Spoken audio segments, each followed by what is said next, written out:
It was supposed to be a night of carefree celebration, laughter, music, and the thrill of the dance floor. But in the early hours of January 19, 2007, that all changed. What began as a fun-filled night for 19-year-old Natalia Martinez soon spiraled into a chilling mystery that would haunt the entire nation of Uruguay for years to come. In the bustling nightclub, among the flashing lights and pulsing beats, Natalia vanished without a trace. Her friends searched frantically for her, and what followed was a terrifying sequence of events that would raise more questions than answers. Was this the work of a cunning predator? A chance encounter that went horribly wrong? Or a deeper, darker conspiracy that would send shockwaves through the legal system? Before we dive into this heart-wrenching case, make sure you hit that subscribe button and turn on notifications so you never miss an update on the most gripping true crime stories. Natalia Martinez was a beloved young woman from Montevideo, Uruguay, known for her infectious smile and vibrant spirit.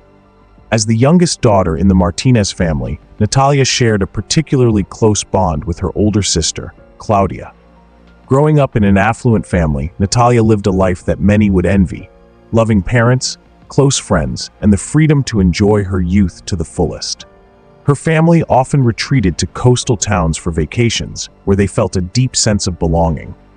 One such trip took place on January 1, 2007, when Natalia turned 19. She and her friends headed to La Paloma City, a small resort town known for its relaxing atmosphere.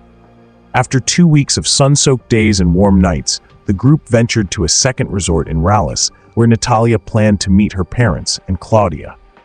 But on January 18th, as the trip was nearing its end, the two sisters embarked on a spontaneous adventure, a road trip to Punta del Este, a picturesque town about an hour away. They spent the day at a local spa, indulging in beauty treatments and catching up. As night fell, they decided to cap off their day with a night of dancing at La Arenas Canada, a popular nightclub in the area. Claudia, feeling tired after the long day, chose to return to the family's vacation home, leaving Natalia to continue the night with her friends. But this would be the last time anyone saw Natalia alive. By 5 a.m., when the party finally started winding down, Natalia's friends were ready to head home, but they couldn't find her. They checked the club from top to bottom, but there was no sign of their friend. They grew increasingly uneasy. The group eventually decided to leave, but as they waited in the car, Natalia still hadn't shown up. Something didn't feel right. They returned to the club, and as they scanned the parking lot, they saw Leonardo Rakovich's BMW parked near the exit. Leonardo, a local bookstore owner, had been speaking with Natalia earlier that night. The car was running, and there was movement inside, but they couldn't make out any details. When they questioned Leonardo, he claimed that after chatting briefly with Natalia, she had left the club, and he had returned to his car to meet a friend. He seemed calm, unaffected. But Natalia's friends were growing desperate. The situation didn't add up. Natalia would never just disappear without telling anyone. Hours passed, and as the sun rose, panic set in. The search for Natalia continued, but no one could find her. By 11 a.m., the nightmare had become a reality. Natalia was missing. Her family and friends were frantic, and the police were contacted immediately.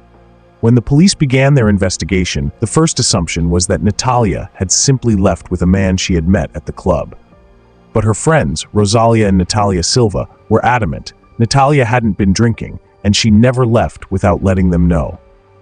The police began questioning witnesses, and it quickly became clear that Natalia had been talking to several young men at the club, including Leonardo, but nothing suspicious seemed to have occurred. There was no sign of struggle, no disturbance.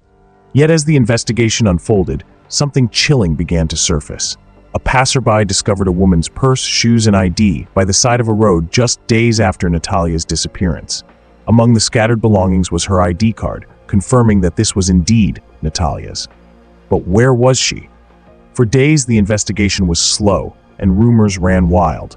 Some speculated Natalia had fallen victim to criminal activity, but her family vehemently denied any connection to drugs or organized crime.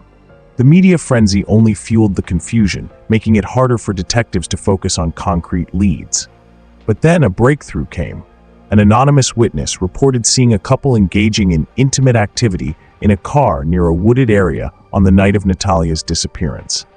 This car, described as a dark maroon vehicle, closely resembled the one owned by Leonardo Rakovich. This new lead turned the investigation back to Leonardo.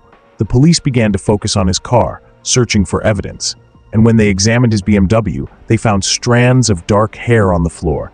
DNA testing revealed it wasn't Natalia's. But the discovery was still unsettling. It meant that there was someone else involved, someone close to the scene. Just days later, the search took a grim turn.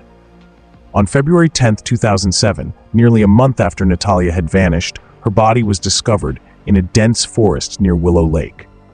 Though her body had decomposed, the clothes matched those she had worn the night of her disappearance.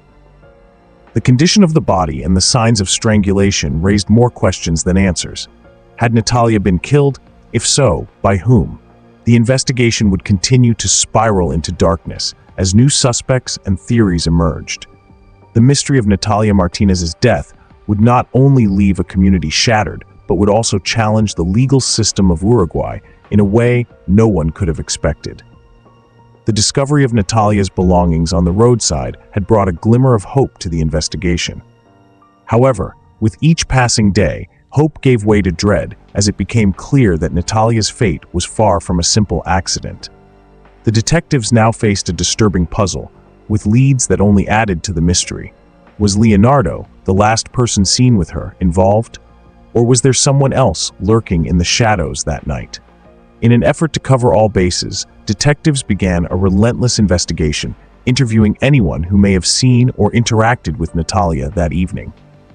They questioned staff members at the club, partygoers who might have caught a glimpse of her, and even Natalia's friends, hoping for any clue that could narrow down the timeline. But as thorough as they were, they came up empty.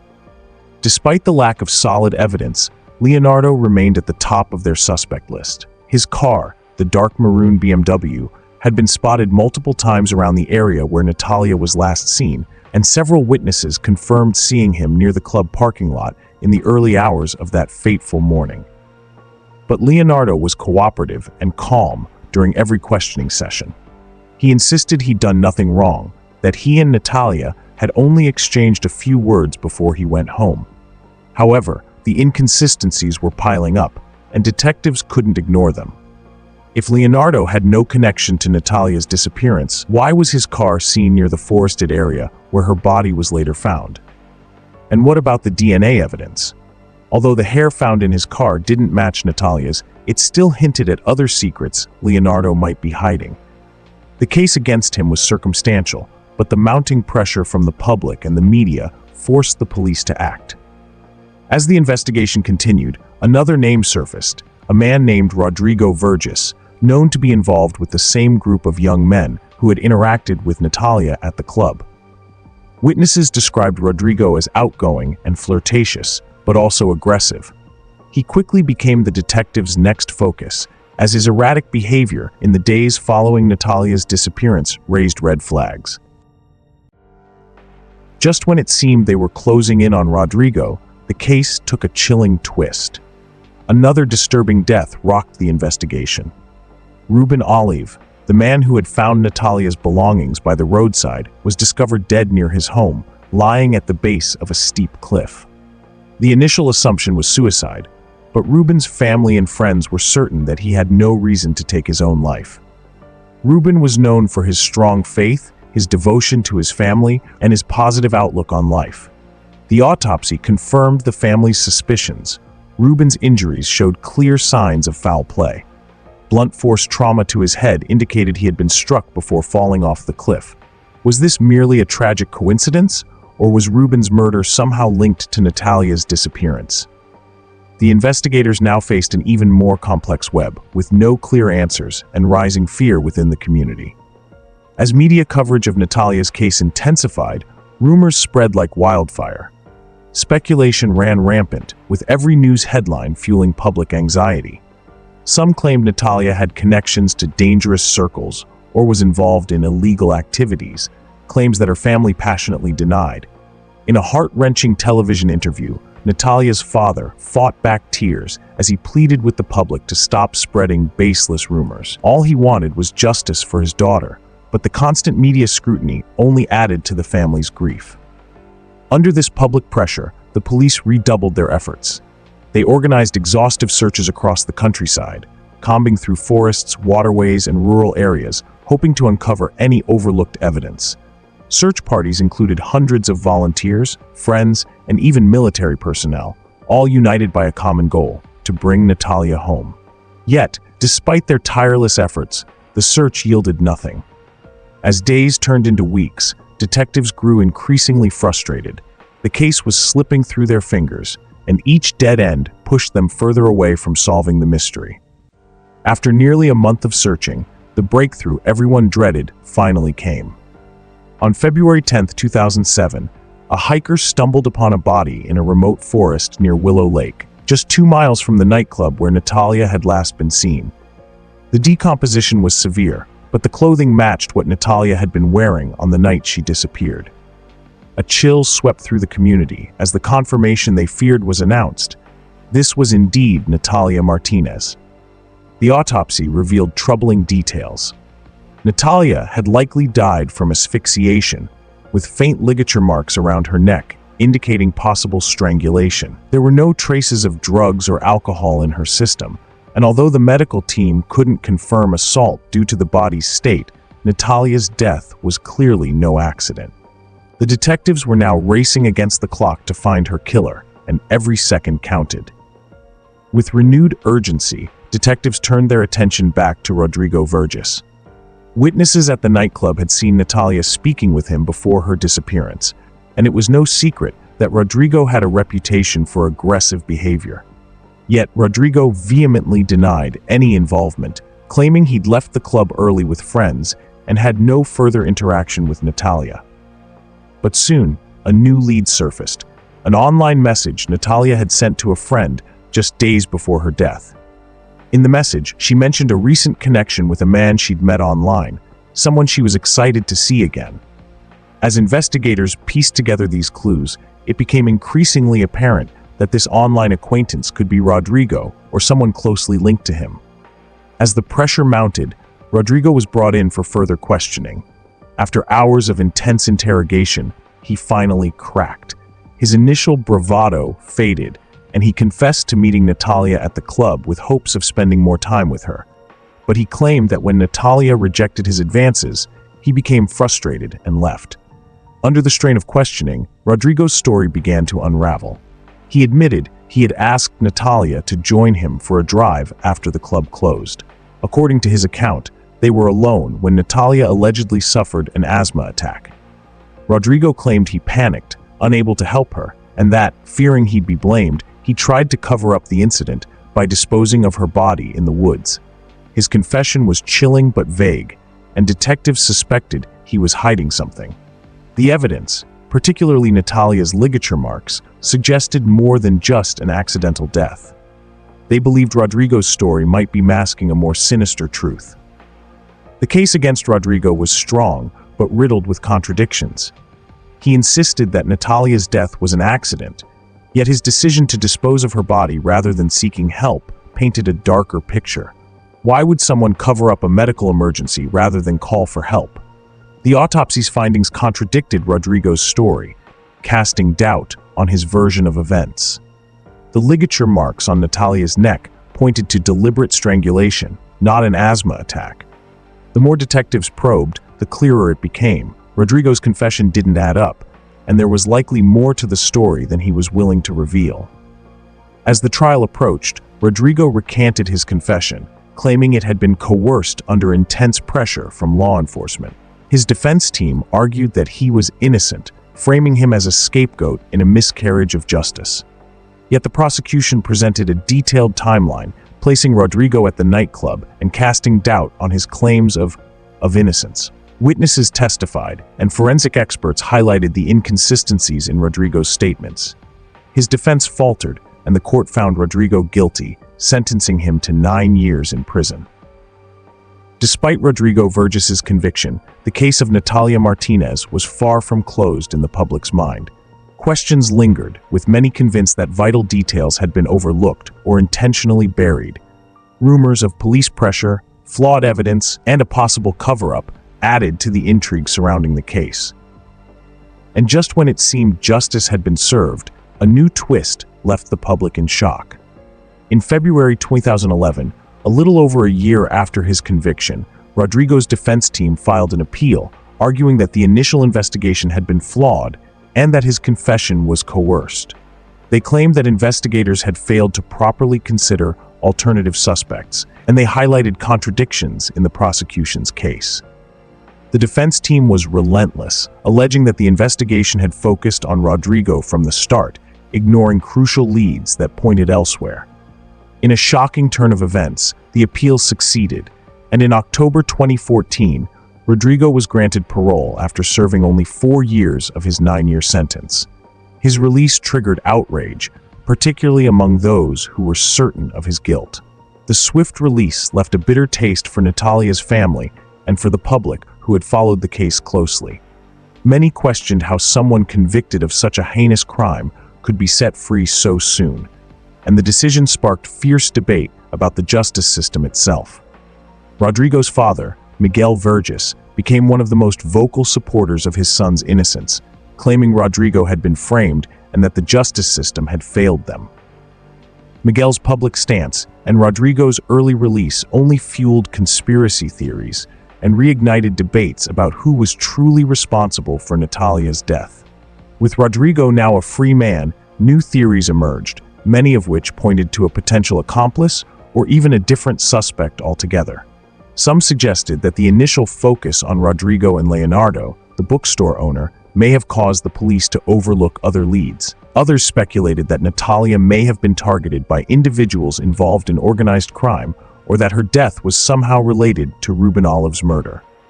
Ruben's tragic and mysterious death, occurring shortly after he found Natalia's belongings, remained unsolved. The police had closed his case without any clear answers, leaving his family devastated. Many believed that Ruben's murder had a direct connection to Natalia's case, a loose end that only deepened the mystery. As the years passed, media interest in Natalia's case continued to grow, with various journalists and crime enthusiasts investigating every aspect of the story. Documentaries, articles, and even podcasts surfaced, each analyzing the case and offering theories of their own. Some speculated that Leonardo, the bookstore owner, had been prematurely ruled out, while others believed Rodrigo's confession, despite being recanted, held the key to the truth.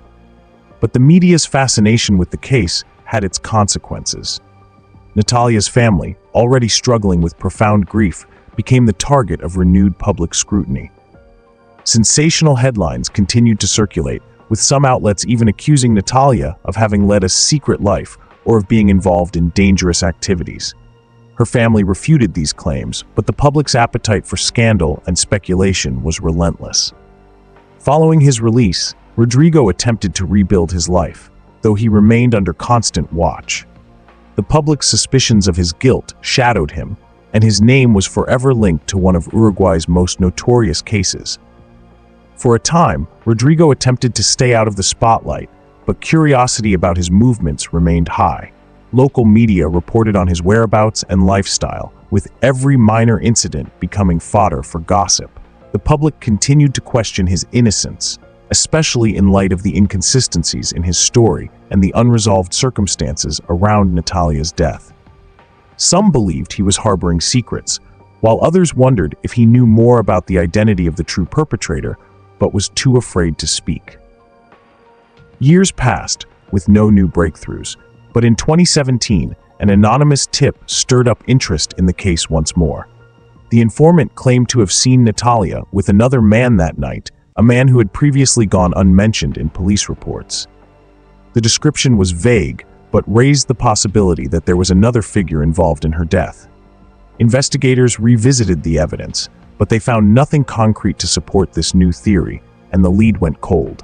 Meanwhile, supporters of Rodrigo's innocence pointed to this tip as proof of the investigation's initial flaws, arguing that the true killer was still out there. Natalia's family, however, remained steadfast in their belief that Rodrigo was involved. They questioned how someone could claim innocence after admitting to being with Natalia the night she died, disposing of her body, and then changing his story multiple times. Ruben Olive's unsolved murder continued to cast a dark shadow over the case. His death, which had occurred so shortly after finding Natalia's belongings, was an eerie coincidence, and many were convinced it was a silencing tactic by someone who feared he knew too much. Ruben's family maintained that he had no enemies and was simply a good Samaritan who stumbled upon the wrong evidence at the wrong time. As of today, Ruben's case remains officially unsolved, but in the minds of those following Natalia's story, it's another piece of the puzzle. A tragic and unanswered mystery that adds yet another layer of complexity to this heartbreaking case. For Natalia's family, the passing years have done little to ease the pain of their loss. Her father's grief-stricken suicide after her murder added yet another layer of tragedy to an already devastating case. Natalia's mother and sister, however, remained determined to keep her memory alive and sought justice in every possible way. They became advocates for victims' rights in Uruguay, using their personal tragedy to highlight the need for a stronger justice system. Their lives were forever marked by the media's relentless coverage and the court's controversial decision to release Rodrigo early. Yet they continued to fight, not only to honor Natalia's memory, but to ensure that no other family would have to endure the same anguish.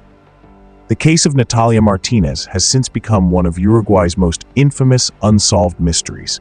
The trial, the appeal, and the questions surrounding Rodrigo's involvement have been the subject of intense public debate. Today, the case serves as a haunting reminder of the unsolved crimes that continue to affect families and communities worldwide. For many, the case of Natalia Martinez is a symbol of justice left unserved. The truth of what happened that night may never be fully uncovered, leaving friends, family, and the entire nation with a haunting, unanswered question: who killed Natalia Martinez? The case of Natalia Martinez is one that Uruguay and the world will not soon forget. Her story has left a permanent scar on the nation, a story with too many questions and not enough answers. As we close this tragic tale, we're reminded of the importance of seeking justice, finding closure, and remembering the lives lost in senseless acts of violence. Thank you for watching. If you found this story compelling, don't forget to like, subscribe, and hit the notification bell for more deep dives into the world's most mysterious true crime cases.